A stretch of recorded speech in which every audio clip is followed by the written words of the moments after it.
I remember very well. And আপনি গেছেন দেখে বাংলাদেশ ভালো গেছে। অবশ্যই আমার গলার যে ভয়েস ইউ শুড রিমেম্বার, আমি যে পরিমাণ টিমকে ইন্সপায়ার করতে পারি হ্যাঁ। ফ্রম এইটা ট্রু সিসিএল এ মানে তৌসিফ ভাই was the most inspiring figure for the team, মানে দ্যাট ওয়াজ লাইক আমি এটা বলতেই হবে। তা আমার মনে হয় যে আমরা দু একটা ওপেনার বাদ দিয়ে আপনারা পাঠালেই পারি team. No comments on that. But আর কি হচ্ছে দেখি, মানে I mean what else is happening. এটাই আমার কোয়েশ্চেন, কি করেন? আরে বাপ রে, কি বললো? 404 এর 404 নাও, হ্যাঁ ওটা এপিসোড নাম্বার প্রবাবলি। হ্যাঁ, বাট এই তো 404 কি করেন আসলে?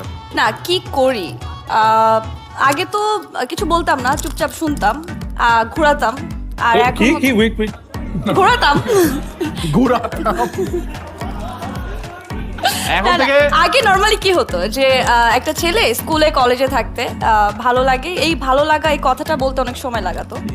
তো তখন কি করতাম, যদি কোনোভাবে বুঝতাম যে না এই ছেলেটা আমাকে পছন্দ করে, তখন আচ্ছা আমি জানিও দেখতেছে তাও দেখতাম না।